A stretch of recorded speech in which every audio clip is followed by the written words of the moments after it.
Vários equilíbrios aqui, tudo bem? Galera tá entrando aí, chega mais, galera. Agora vai, gente. Vamos lá, vamos torcer que agora vai. A hora que o Isso aparecer aqui, eu jogo ele pra dentro. Tô lembrando da pergunta da Elaine, hein? Vou responder já já. Claudinho chegando aí, Maria Carolina, Sofia, vamos junto, galera. Clarinha Marquezine, vamos que vamos. Vamos lá, agora vai, gente. É difícil, mas é com emoção, né, gente? A emoção é que faz a live ficar interessante, né? Imagina se não acontecesse nada, né? É igual aqueles programas de televisão. Não é legal quando o programa de televisão dá tudo errado e todo mundo sai correndo, não fica na história? Então, a nossa live também, ó. Tá tudo dando errado, mas no fim das contas tudo dá certo. Agora estamos aguardando o Issa aparecer. Vamos, Issa! Então, quando o Issa está tentando entrar aqui, nós vamos fazer o seguinte, eu vou responder a pergunta da Elaine agora. Pensamento positivo. Agora vai.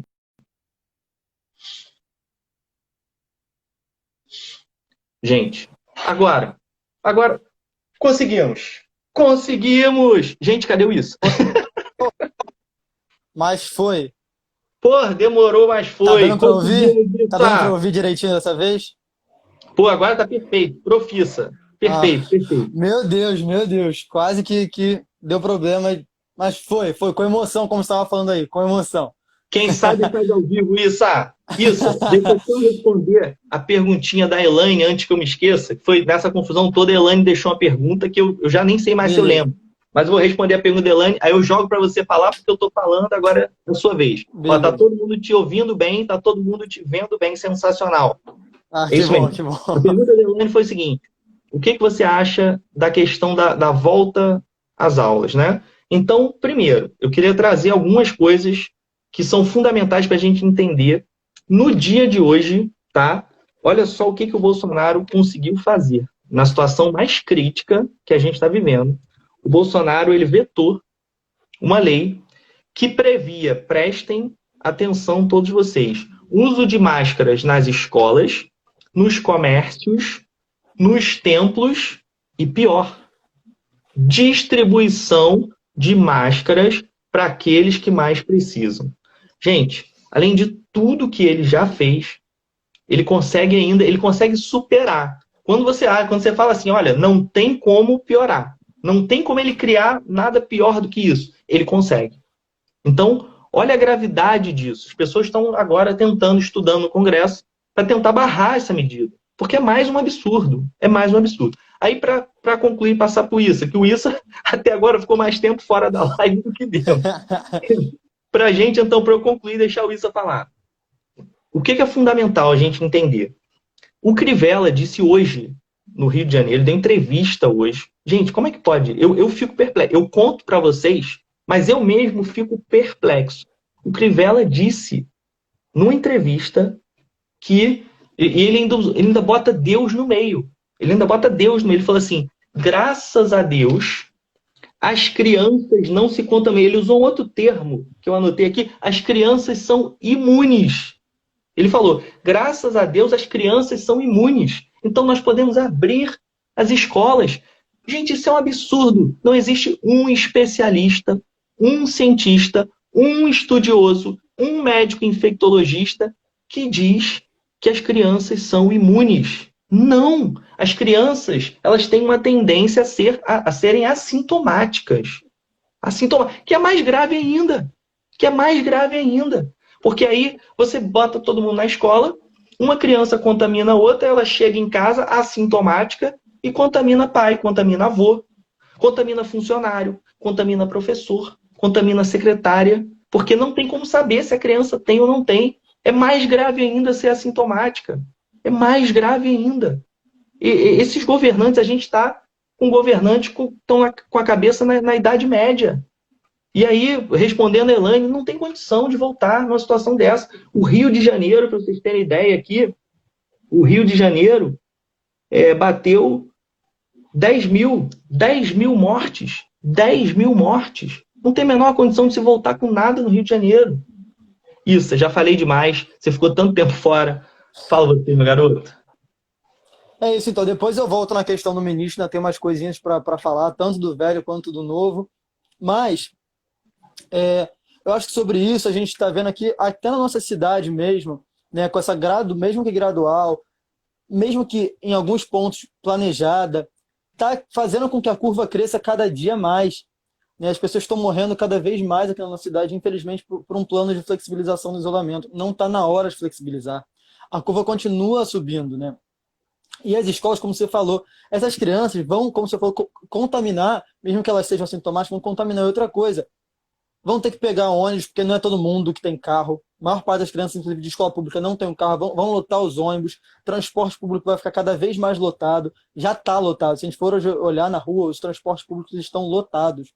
E não está tendo, de maneira correta, distribuição de álcool em gel dentro dos ônibus. Não está ocorrendo isso de maneira correta como deveria ocorrer. Né? Então, abrir as escolas, né, como a gente... Também uma coisa, abrir os shoppings agora. Na quarta-feira os shoppings foram reabertos, com protocolos, com tudo certinho, mas ainda não está na hora. As pessoas estão morrendo todos os dias.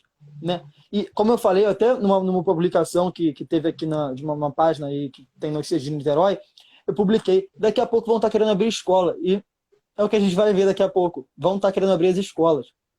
É uma coisa realmente, como se for, muito preocupante, porque se for assintomático, as crianças... É como se for, é mais preocupante ainda ser assintomático. Porque se é assintomático, você vai estar contaminando sem saber. Então, realmente, é muito preocupante. E a questão do Bolsonaro é realmente inacreditável. Né? Como eu falei lá no início, a gente não gostaria de estar aqui falando de pandemia. Ninguém ia gostar de estar falando de pandemia. Se todas as medidas tivessem sendo tomadas de maneira correta, de maneira pensando na vida da população, a gente não teria por que trazer o ponto pandemia aqui. Mas são medidas como essa do Bolsonaro que faz a gente ter que falar sobre isso, né? O Bolsonaro, como você falou, vetou o uso obrigatório de máscaras. E para mim o mais grave, inclusive, foi essa questão dele não tornar obrigatório que as empresas distribuam para os seus funcionários máscaras. Os funcionários não têm condição de comprar as máscaras. Não tem condição, as máscaras estão sendo vendidas de maneira cara, porque o capitalismo ele faz com que, nesse momento, as pessoas pensem em quê? Em lucrar. No momento de crise, as pessoas vão lucrar, elas não vão abaixar o preço das máscaras, vai ficar cada vez mais alto, assim como ocorreu com o álcool em gel. Né? Então, é fundamental que as empresas e o poder público forneçam máscara, forneçam equipamento de proteção individual, para poder conter essa pandemia que está matando gente todo dia, como eu já falei aqui. Bom, aí você acrescenta alguma coisa sobre isso, depois a gente retoma um pouquinho no ministro, tem umas coisas para falar sobre isso. Show. Isso, pode falar do ministro, pode falar Eu falei bastante do ministro, pode assumir, manda ver. Beleza. Eu não sei muito assim o que você falou, antes de eu cair da primeira vez, eu estava falando sobre a questão do debate que teve na Globo News, do Guilherme Boulos com o deputado Bibo Nunes do PSL, e aí esse deputado falou que a esquerda era mitômana, né, que os esquerdistas tinham compulsão em mentir. Aí, como eu falei, a gente vê um outro ex-ministro, né, o Vélez, o primeiro-ministro da Educação, mentiu o currículo, a Damares mentiu o currículo, né, que atualmente é ministra de Mulheres, Direitos Humanos, Família. O ministro do Meio Ambiente, né, que está passando a boiada nesse momento, mentiu sobre o seu currículo. O próprio Wilson Witzel. E eu queria levantar uma outra questão. Né? Esse ministro, eu queria levantar uma coisa que eu li em alguns lugares, eu queria trazer esse questionamento. A Damares, o Ricardo Salles continuam, não perderam seus postos por ter mentido no currículo. Né? Continuam fortes, inclusive. A Damares é uma pessoa extremamente influente, e o Salles também, dentro do governo Bolsonaro, continuam muito forte e não sofrendo nenhuma represália por ter feito isso. Curiosamente ou não, coincidentemente ou não, e eu acredito que não, esse ministro era negro. Então, toda vez que ocorre um negro, né, fazendo algum erro, porque ele realmente cometeu um erro, isso é um erro grave, mas as represálias são muito maiores do que as pessoas brancas sofrem cometendo o mesmo erro. Então é bom a gente parar para pensar isso também. E aí, falando agora um pouquinho sobre o Renato Feder, né? Não sei se Feder, não sei como é que fala, é o nome dele. Eu acho que você chegou a falar isso. Oi? Nem quero aprender como é que se fala. Mas enfim, como você falou, ele defendeu, né, no livro dele, privatização de escolas e universidades, privatização 100%, que privatizasse 100%, não existisse uma escola pública e que as pessoas que não pudessem pagar ganhassem vouchers. essas pessoas que ganhassem esses vouchers eles iam colocar em escolas mais baratas, né? Provavelmente escolas piores. Então as pessoas mais pobres continuariam tendo um acesso pior à educação, como já ocorre no nosso país.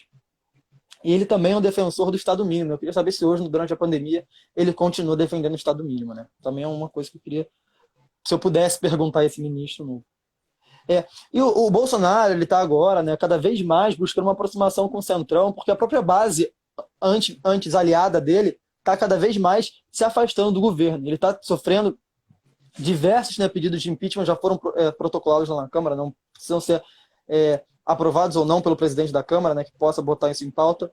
E ele precisa desse apoio do Centrão, que atualmente comanda, que preside, né, o Congresso Nacional, tanto na Câmara quanto no Senado. E ele precisa dessa aproximação. O Renato Federer, ele é muito próximo do Centrão, ele é um nome muito forte do Centrão, né? Ele é atualmente secretário de Educação lá do Paraná, governado por um governador do PSD, que é um partido do centro. Isso, o mesmo partido do ministro das Comunicações, que assumiu, né? E, além disso, o Bolsonaro estava com talvez uma não vontade, né? Ele não estava querendo muito colocar o Federer, por quê? Porque ele apoiou o Dória, ele doou 120 mil reais para a campanha do Dória. E o Dória agora está se mostrando anti-bolsonarista, disse que não, que rompeu com o Bolsonaro, né? A gente tem que lembrar que na campanha fez lá o Bolsodória, quando valia a pena para ele, e agora quer se distanciar do bolsonarismo quando está vendo que o barco está afundando, né?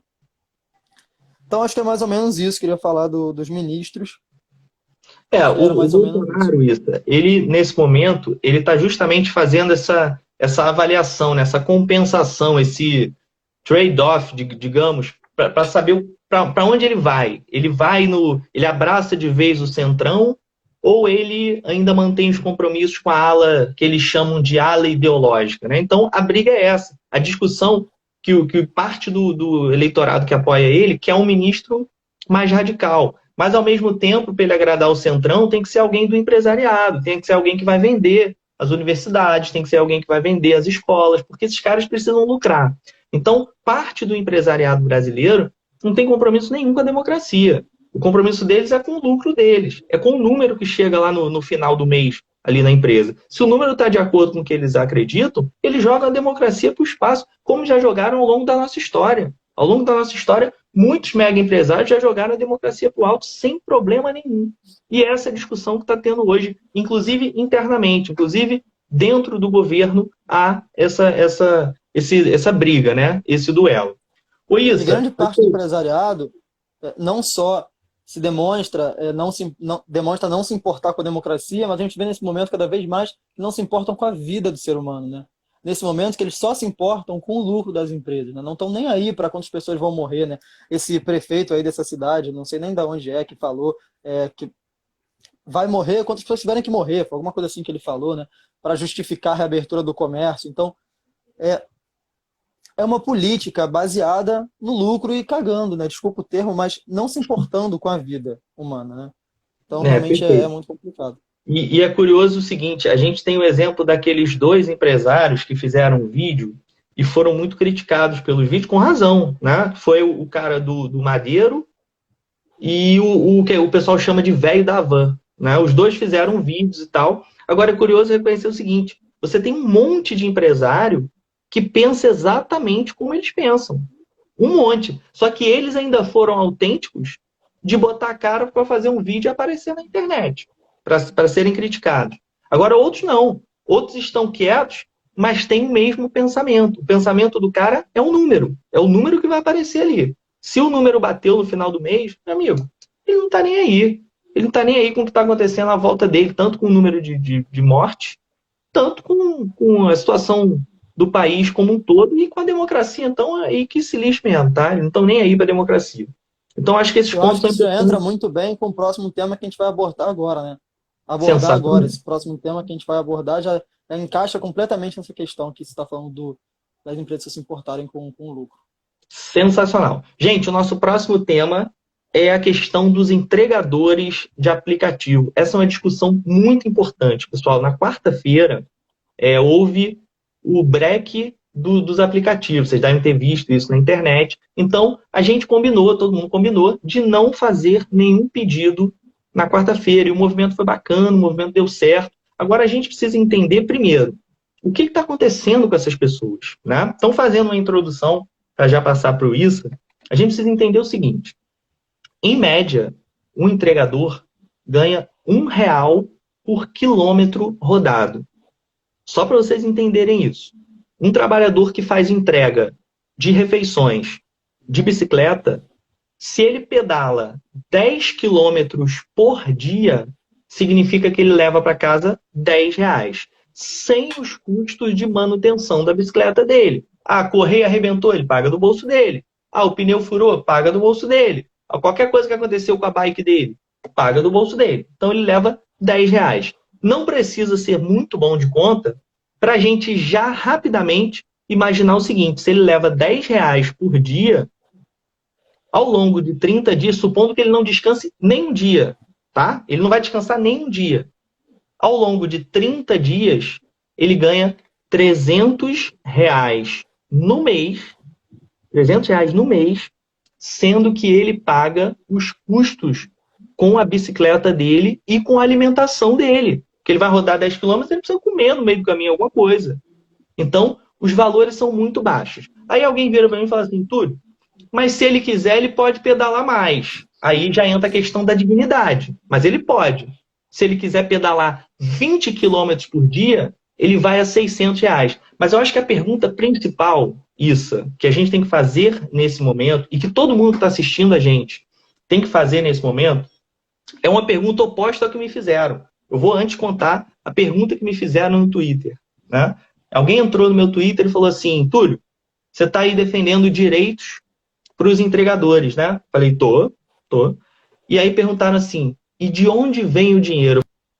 Eu até te digo de onde vem o dinheiro. Mas antes eu tenho que dizer que a pergunta não pode ser essa. A pergunta não pode ser essa. A pergunta tem que ser outra. A pergunta tem que falar assim, é justo, é digno, é decente que alguém ganhe R$ 300 por mês para trabalhar todos os dias, pedalando 10 quilômetros por dia, sem ter uma alimentação, sem ter os custos da bicicleta. É digno? É essa sociedade que a gente quer? É essa cidade, é esse estado, é esse país que a gente deseja? É esse o nosso modelo de sociedade? Não pode ser. Então a pergunta principal tem que ser essa. Investe. Nós vamos discutir aqui isso, eu e você vamos discutir de onde vem o dinheiro. Mas antes de discutir de onde vem o dinheiro, a gente precisa dizer que a pergunta não é essa. Essa é uma pergunta secundária, terciária. A pergunta principal, esses valores estão de acordo com a dignidade humana? É isso que a gente tem que discutir. Tá? Antes de passar para você isso, só colocar aqui o que eles estavam pedindo, tá? Olha para vocês terem uma ideia, gente. O que eles estavam pedindo e o que a gente defende. Existe um abismo, tá? Entre o que eu acredito que tem que ser e o que eles estavam pedindo, tem um abismo. O pedido deles com essa greve era, prestem atenção, tá?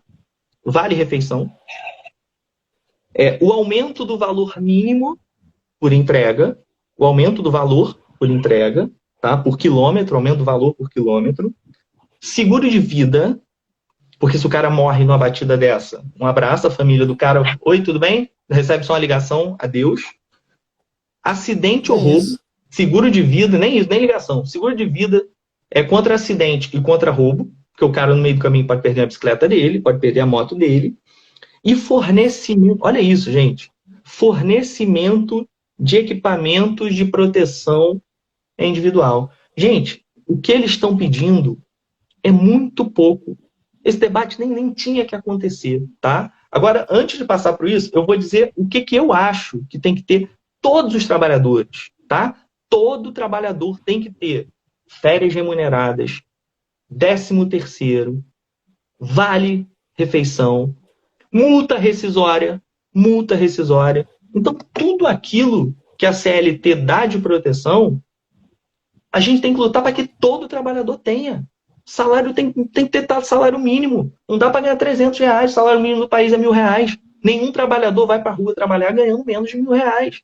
É isso. Essa tem que ser a nossa luta. Esse tem que ser o nosso norte. Ah, mas tá longe, tudo bem, pode estar longe. Ninguém aqui acha que é fácil. Eu não estou com isso aqui conversando na sexta-feira, 8 horas, 8:30 da noite, porque eu e o Isso achamos que é fácil, achamos que é lindo. Se a gente achasse que era tudo lindo, a gente estaria tomando um Guaraná agora, comendo uma pizza com Guaraná. Não, a gente está aqui debatendo porque a gente sabe que o caminho é longo, mas a gente precisa iniciar esse processo. A gente precisa ter um norte. Mas eu não vou responder agora de onde vem o dinheiro. Eu vou passar por isso e depois a gente responde. Isso, fica à vontade, fala o que você quiser aí. Túlio, só pegando essa última coisa que você falou, a gente está aqui porque a gente acredita que só a gente debatendo, a gente discutindo, que a gente vai mudar alguma coisa, né? Então, eu fico muito feliz aqui. Eu tô vendo vários amigos meus no comentário, inclusive fazendo comentários aí que estão me desconcentrando aqui, me fazendo rir, mas faz parte. Eu fico muito feliz de ver, né, meus amigos jovens estando aqui preocupados, né? Eu espero que não estejam assistindo só por mim, mas que estejam assistindo realmente que estão preocupados com a mudança. E eu acredito muito nisso. Meus amigos, principalmente, estão assistindo assim muito porque eles acreditam, né, que a gente pode fazer alguma coisa, a gente pode mudar isso que está aí. Bom, e aí, um estudo ele foi feito aí pelo IBGE, se eu não estou enganado, que nessa pandemia, Túlio, as condições ainda ficaram piores, os trabalhadores estão recebendo menos ainda e trabalhando mais, né, e se expondo não só a todos os riscos que essa profissão já oferece, né, o risco de se acidentar, né, diversos outros riscos, mas se expondo ao vírus, né, e nesse momento eles não estão tendo nenhuma proteção, né, eles não estão pedindo, que tem gente que fala assim, não, vocês estão querendo privilégio, vocês não gostam de trabalhar. Não, a gente quer direitos mínimos para poder trabalhar. Que as pessoas possam ter um mínimo de dignidade para poder trabalhar. Né? Queria, como você falou, férias remuneradas, 13º, tudo isso é dignidade. Não é pedir demais. O ser humano precisa de um descanso remunerado. Né? Porque ninguém consegue, nós não somos máquinas. Né? Graças a Deus não somos máquinas.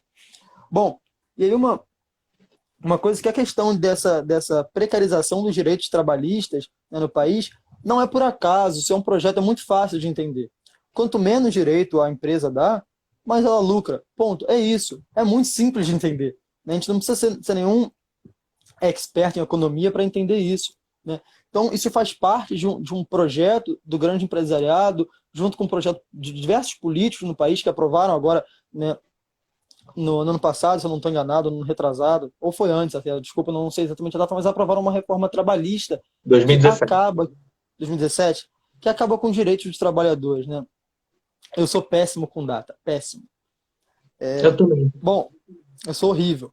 E como você falou, os trabalhadores, o risco que eles têm de se acidentar, né? Quando eles são obrigados a pedalar ou andar mais de moto, enfim, fazer mais entregas, eles vão correr mais. Né? As pessoas reclamam, não, esses entregadores aí, eles ficam andando rápido, cortando. É porque eles querem? Não. É porque senão eles não têm dinheiro para botar comida na mesa. Né? Então eles precisam ter uma base, né? Um piso salarial por entrega melhor. Eles precisam ter, primeiro, um mínimo que garanta dignidade, né? E que eles tenham proteção caso alguma coisa aconteça. Caso eles sofram um acidente, porque eles estão se expondo a uma periculosidade muito grande diariamente. Né? Então, eles precisam de uma proteção caso algo aconteça. Eles precisam de garantias caso algum acidente aconteça, alguma coisa assim, porque senão eles não comem, senão eles não botam comida na mesa. Né? Então, como você falou, eles estão pedindo apenas dignidade, apenas direitos básicos, não estão pedindo nada demais. Sabe? Então, a gente precisa lutar com eles, apoiar todo o movimento que tiver que fazer por luta por direitos melhores. Por direitos, na verdade, né? Porque nem existem. Melhores é porque existe Exatamente. alguma coisa. Exatamente. E então, eu acho o seguinte, a pergunta que me fizeram no Twitter, que eu acho importante a gente colocar, né? Mas de onde vem o dinheiro? Então, muitos conversam e alegam, falam o seguinte, olha, mas o pequeno, o dono do bar pequeno, da hamburgueria pequena, ele tem muita dificuldade com os impostos. Eu sei, tem mesmo, tem mesmo. Agora, o dinheiro tem que vir das grandes empresas. O dinheiro tem que vir de quem tem lucros estratosféricos. Porque a gente não pode ficar com problema em falar de diminuir o lucro do Itaú, por exemplo.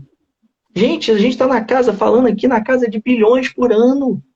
De bilhões por ano, se somar os 5 principais bancos. O lucro na casa de 70 bi por ano. Então a gente não pode ter medo de tirar 1% disso, porque o dono do banco não vai morrer.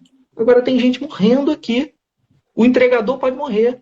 Agora, o dono do iFood, só para vocês terem ideia, o iFood, o dado que eu tenho é de setembro de 2019, tá? Obviamente, com a pandemia, esses valores são maiores, porque a pandemia acelerou o processo de distribuição de entrega de comida.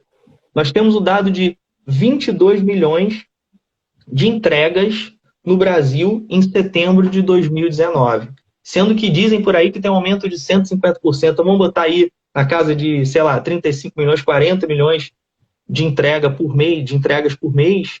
Gente, peraí, será que não tem como eles diminuírem o lucro deles para que o trabalhador viva com dignidade? O trabalhador não quer ser rico, ele não quer ser milionário, ele quer o mínimo de dignidade.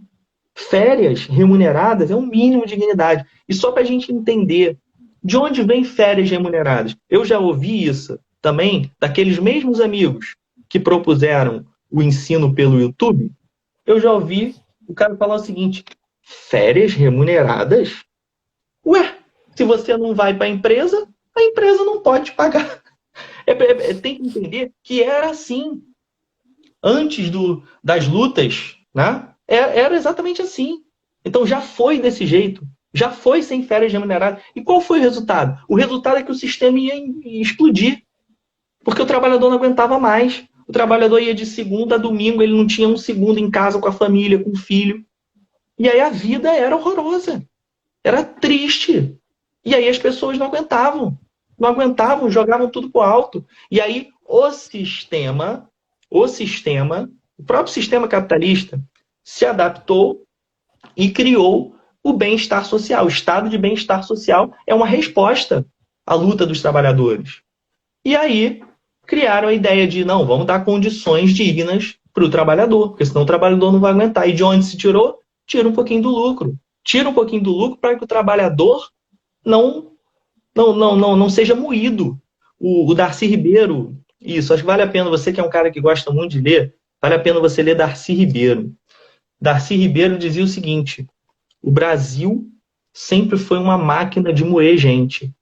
E o Brasil, de fato, durante muito tempo foi uma máquina de moer gente. O Brasil, nos últimos 10 anos, deu um respiro. Aí agora, nesses últimos 3 anos, voltou a ser máquina de moer gente. Com a reforma trabalhista, com a reforma previdenciária, o Brasil está voltando e ainda vai ser de forma muito mais grave lá na frente, quando os efeitos da reforma previdenciária forem evidenciados. O Brasil vai voltar claramente a ser máquina de moer gente. E pior, vai ser máquina de moer idoso. O Brasil lá na frente vai virar máquina de moer idoso, que é ainda mais grave do que moer outras pessoas. Então a gente precisa lutar de forma muito assintosa contra qualquer tipo de precarização no trabalho das pessoas. Quando a gente procura um trabalho, a gente procura carteira assinada, 13º. Por que o que é bom para a gente não é bom para o entregador? Então a gente tem que brigar por todo mundo, né? Manda bala isso. Pode falar que eu estou falando demais hoje. Não, eu acho que colocaram aqui, tá tendo tanto comentário aqui que eu já me perdi quem foi. Eu não sei nem o que estão falando aqui. Vou tentar voltar. Mas colocaram aqui. Não, eu não sei quem é, mas botou reforma tributária. Bom, você falou, fazem reforma trabalhista, fazem reforma previdenciária, mas um básico que garantiria um mínimo de tirar, entre aspas, muito pouco dos lá de cima, que melhoraria muito a população em geral, melhoraria muito a vida da população em geral, as pessoas não fazem, né? Porque esses grandes empresários, esses grandes detentores do poder, eles não estão preocupados com isso, eles só querem cada vez mais, né? Aí falaram aqui, o Marcel entrou aqui, né? Marcel é professor de filosofia também, fez uma live outro dia com o Túlio. E aí eu perguntei outro dia para ele sobre essência, que eu estava lendo um livro, enfim. Então, eu acho que a essência do ser humano não é ser egoísta, não é querer cada vez mais. O ser humano tem uma tendência a ser solidário, a olhar para o outro. Só que a gente vive num mundo que doutrinou a gente para ter uma ideia de que não, eu preciso competir, eu preciso ter cada vez mais, eu preciso acumular cada vez mais. A gente precisa mudar essa lógica, a gente precisa mudar o centro da questão, né? Essa reforma tributária que a gente propõe, que é muito proposta, assim, não é nada comunista, não é nada socialista, não. Vários, quase todos os países capitalistas tributam, têm cargas tributárias altas, né? Vários países capitalistas, né, no norte da Europa, por exemplo, que são países capitalistas, nunca deixaram de ser, taxam, têm cargas tributárias altíssimas, e lá tem qualidade de vida muito melhor do que a média dos países, né? Então, uma reforma tributária melhoraria muito, substancialmente, a vida da população, mesmo que não que precise de coisas mais estruturais, sabe? A gente precisa fazer mudanças mais estruturais, mas a gente precisa partir de uma base que as pessoas já tenham dignidade. A gente está pedindo só por dignidade para a maior parte das pessoas, por direitos de vida básicos, né? Então, acho que era basicamente isso. Ah, e uma outra coisa, né? Voltando aqui à questão um pouquinho do ministro, que se encaixa também sobre isso que você estava falando, o ministro, esse Renato Feder, o Feder, que eu também já não sei o nome dele, como a gente estava falando, é, ele é denunciado por sonegar impostos, né? Ele é um cara muito rico, né? Um cara dono de uma grande empresa no nosso país, então ganha muito dinheiro e mesmo assim ele não é denunciado por não pagar impostos, ou seja, ele quer cada vez mais dinheiro e não quer cumprir com as suas obrigações. Então, o grande empresariado brasileiro, ele vive nessa lógica de querer sempre mais lucro, independente das condições que isso aconteça. Então, como eu falei, a gente tem que mudar de vez essa lógica de acumulação, de competitividade. A gente tem que tentar transformar a nossa sociedade numa sociedade mais solidária, mais cooperativa, porque aí a gente vai conseguir fornecer melhores condições de vida para todos, né? E não para esse 1% que vive bem, enquanto a maior parte da população vive muito mal, né? Perfeito, perfeito isso. E sobre a questão da reforma tributária, é sempre bom a gente falar que a taxação das rendas, das altas rendas e a taxação dos mais ricos, isso não é coisa de país socialista.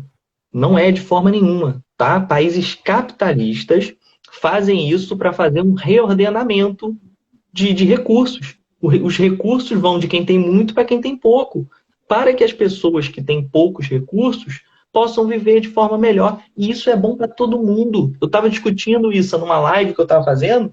Eu estou fazendo 3 por semana, eu já não me lembro, não consigo dizer mais qual era, né?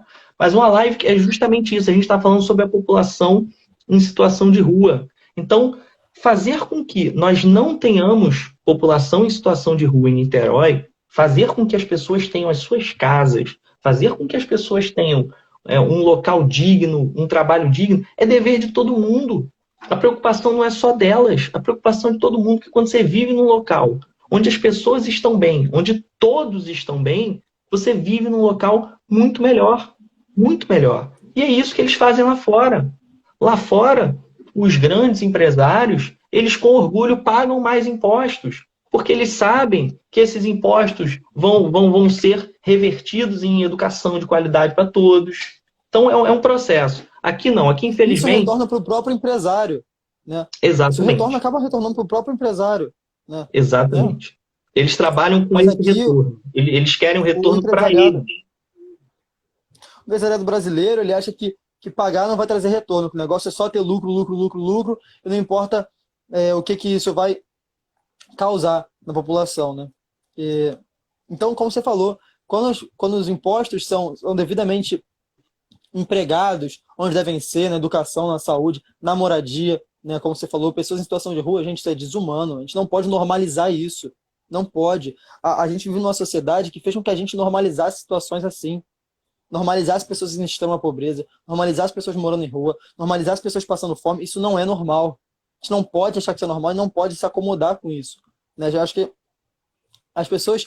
a gente vive uma realidade que tentam colocar na nossa cabeça o tempo todo que isso é normal, que a gente não tem o que fazer para mudar isso. E sim, a gente tem o que fazer sim. Né? Uma live aqui, sei lá, tem agora 20 pessoas assistindo. Isso já é uma pequena forma de ajudar numa mudança. Né? Falar sobre o que está acontecendo no país, sobre o que acontece na nossa cidade, já é uma forma de tentar promover alguma mudança, mesmo que pequena, sabe? A gente tem que tentar em todos os espaços possíveis. Né? Então, como você falou, o grande empresariado, ele, brasileiro especialmente, ele é cruel. A elite brasileira ela é cruel. O Darcy Ribeiro fala isso muito bem, Issa, em outro livro dele. ele fala sobre a origem da elite brasileira e essa ideia de falta de pertencimento, né? A elite brasileira, quando a gente fala elite, é sempre bom deixar claro, porque algumas pessoas falam, eu tenho aqui uma padaria aqui em Santa Rosa. Você está falando de mim, né, Túlio? Óbvio que não. Óbvio que não. Você é um microempresário. Eu estou do teu lado. A gente precisa dizer isso. Os comerciantes, os lojistas, os donos dos pequenos estabelecimentos de Niterói, nós estamos ao lado deles. Nós queremos uma vida melhor para eles, porque eles também sofrem para pagar os impostos. Tá? Quando eu falo elite, quando eu uso a palavra elite, eu estou falando do cara cara do Itaú. Estou falando da família Setúbal do Itaú. Estou falando do cara que lucra bilhões. Então, é importante notar que no Brasil tem essa característica dessa elite não sentir o Brasil como dela. Porque essa elite estuda nos Estados Unidos, o filho do cara estuda nos Estados Unidos, o filho do cara estuda na Europa, o filho do cara está em outro lugar. Ele mesmo está em outro lugar, ele só vem aqui para conferir o dinheiro batendo, mas ele mesmo vive a vida lá fora. Então, ele não se preocupa em cuidar do país, porque ele sente que o país não é dele. O país é apenas uma forma dele extrair o dinheiro dele, mas o que ele gosta mesmo é lá fora. Então, isso é uma coisa que acontece nos países que você está citando, isso. Acontece o oposto. O cara faz questão de pagar um pouco mais. Se ele pode, ele paga mais. Porque ele quer ver uma escola forte, ele quer ver as pessoas bem, ele quer ver porque ele vive a vida dele ali. Então, são pontos importantes que a gente precisa colocar. Não é nada radical. Taxar quem ganha muito dinheiro não tem nada de radical. Todo mundo faz isso por aqui. Todo por aí. É só aqui no Brasil que a gente não faz. É importante também isso, já que a gente entrou nesse assunto de reforma tributária, é importante também falar de relembrar Fernando Henrique Cardoso fez uma alteração tributária na época que foi extremamente contundente na época, tá? Quando você faz a transferência de lucros e dividendos de pessoa jurídica para pessoa física, em todos os países no mundo tem uma taxa, é cobrada uma taxa. O Fernando Henrique acabou com essa taxa aqui no Brasil. Então, Brasil e Estônia, o Ciro Gomes fala muito disso. Brasil e Estônia são os únicos dois países do mundo, que não taxam a transferência de lucros e dividendos de pessoa jurídica para pessoa física. Isso é uma aberração. É uma aberração. Aí a pergunta, vocês querem radicalizar com o país? Não, é todo mundo. Eu estou falando do mundo inteiro. Estou falando do mundo inteiro. Tá? Então, essas coisas têm que ficar claras para as pessoas que estão assistindo a gente. A gente não está cobrando nada de absurdo e nada que não seja feito por aí. É feito em tudo quanto é lugar. A gente quer que aqui também seja feito. Importante dizer isso. Eu queria levantar uma coisa que eu tenho lido bastante sobre, que é um tema que eu acho que precisa ser colocado em todos os espaços que a gente puder colocar esse tema, que é a questão do meio ambiente. Né? O grande empresariado, os grandes exploradores de matérias-primas, eles, além de não se importarem com as pessoas, eles não se importam com o meio ambiente, não se importam com o lugar que a gente vive. Né? Então, quando a gente vê um ministro do meio ambiente falar que vai passar boiada, e achar isso também, não pode normalizar isso. A gente tem que bater nessa tecla toda hora, sabe? E a gente tem que subverter essa lógica de que a natureza e o ser humano não estão interligados, sabe? Que a natureza é um campo que a gente precisa explorar, que a gente precisa usar só para obter mais e mais e mais e mais lucro. E não. A natureza faz parte da nossa vida, a natureza é a nossa vida. Né? Então a gente precisa também a todo momento falar que os grandes empresariados, eles também não se preocupam com isso. Né? Eles não se preocupam, eles não estão nem aí, eles querem ganhar mais dinheiro. Né? Então é realmente muito, muito, muito triste a gente ter que isso. E aí eu vou ter que subir aqui alguns comentários para tentar achar. Peraí. Sobe aí. Aqui da Carol. O pessoal ganha 20 mil e acha que é elite. Falta consciência de classe, é complicado. É resultado da falta de educação. E sim, o Túlio ele fala bastante disso. A educação realmente é a base de tudo. A gente tem que instruir, a gente tem que fazer com que as pessoas entendam a sua posição dentro da sociedade. Que as pessoas se entendam que a gente pertence à classe trabalhadora. Nós somos trabalhadores. O cara que tem um comércio, como você falou aqui em Santa Rosa, uma papelaria, uma farmácia, ele não é elite, ele é trabalhador também. Né? Mesmo que ele tenha esse pequeno comércio. Então ele precisa se entender como. Né? Agora aqui um comentário da Paula, desculpa, agora eu estou aqui dando uma lida nos comentários, que a Paula colocou também, o Brasil precisa de mais estudantes conscientes como o Gabriel. Um beijo, Paula, um beijo, Carol. De novo, um beijo para todo mundo que está aí, realmente é muito, muito legal tá uma galera aí assistindo, comentando, é isso. E é importante dizer isso, que essa galera que você comentou, que ganha 20 mil, eles acham que eles estão mais próximos do banqueiro do que do entregador, mas eles estão mais próximos do entregador do que do banqueiro. Eles nunca vão ser banqueiros, tá? Mas se alguma coisa der errado ali, ele pode chegar perto do entregador. Então, isso eles não conseguem entender. Isso, eu acho que a gente já pode encaminhar o nosso final. Nem sei quanto tempo a gente tem aí de live, né?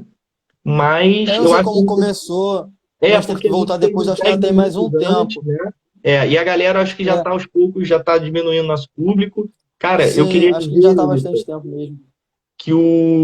cara, sensacional esse estudo que você está fazendo. Eu acho que os jovens que estão aqui assistindo você, Issa, eu queria conversar com esses jovens. Eu queria pedir que vocês façam a mesma coisa que o Issa faz.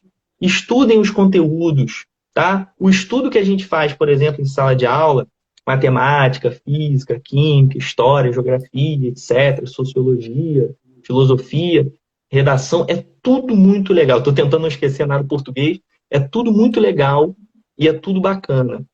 Agora, lembrem-se do seguinte: todo conhecimento ele tem que estar alinhado à sociedade, ao mundo, à cidade em que você vive. Então, discutam a cidade, leiam sobre a cidade, assistam, por exemplo, as lives dos pré-candidatos a prefeito de Niterói. Faço um convite.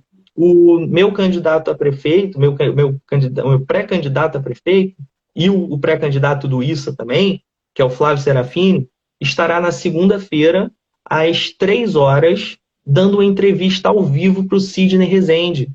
Assista essa entrevista para participar dessas discussões. Discuta a cidade, leia sobre a cidade, porque daqui a um tempo você vai escolher prefeito e vereador. E é fundamental que a gente faça uma escolha correta, porque é uma escolha que vai durar 4 anos. E a gente quer ver a nossa cidade bem, a gente quer ver as pessoas felizes. Então, o Issa é um menino muito interessado. Eu queria te dar os parabéns, Issa, pelo fato de você estar sempre estudando, estar sempre buscando explicações, estar sempre tentando. E isso é fundamental, cara. Isso é fundamental. Então, faça um convite aos seus amigos. Façam a mesma coisa. Conversem com isso, conversem com os pais de vocês, discutam a sociedade, discutam a cidade. Quanto mais a gente debate, quanto mais a gente... Não precisa concordar com o que eu estou falando, não precisa concordar 100% com o que o Issa está falando. A questão é discutir, é debater, é perguntar, é buscar. Isso é que é fundamental para a gente, tá? Então, queria te dar os parabéns, Issa, e te dar um tempo aí para você despedir da galera, para você agradecer, para conversar, etc. Contigo. Então, Túlio, primeiro, obrigado pelas palavras aí, mas uma coisa que eu acho que muita gente fala assim, é chato estudar política, é chato ver sobre coisas políticas. Tá bom, você não precisa achar legal. Isso é com o tempo, isso é da pessoa, mas eu tenho certeza que é muito mais chato ver gente passando fome ou você passar fome. Tenho certeza que é muito mais chato ver gente morando na rua ou você morando na rua. Tenho certeza que tudo isso, ver o meio ambiente sendo cada dia mais destruído, né? Tenho certeza que isso é muito, muito, muito mais chato, mais preocupante do que estudar política. Estudar política, você pode achar chato? Pode, você tem direito de achar chato. Mas com certeza é muito, muito, muito mais chato ver essas situações que eu acabei de falar. Então é importante que a gente esteja, sim, como tu falou, não precisa estar concordando aqui com a gente, mas para discordar, estuda, pensa por que você discorda, né? Então eu acho que é isso, Túlio. A gente precisa realmente estar tentando ocupar todos os espaços possíveis para falar de política, né? Para falar um pouco também de humanidade, Túlio. Eu acho que tudo que a gente falou, quase todas as nossas colocações foram sobre humanidade, foram sobre direitos básicos para as pessoas que mais necessitam, sabe? Então acho que a gente tem que falar sobre isso cada dia mais. Então, quando a gente vê um ministro, né, querendo privatizar a universidade e escola, como é que isso vai ter um espaço assim de debate amplo? Né? Como é que todo mundo vai ter acesso a um espaço de debate, de discussão, de aprendizado, de consciência?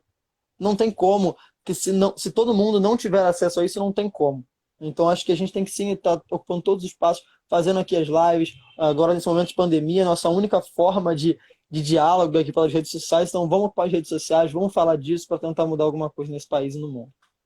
É isso aí. Gente, então queria agradecer a todos vocês. Lembrando que a gente vai fazer toda sexta-feira o nosso balanço semanal. Acompanhe no Instagram do Isso, acompanhe no meu Instagram.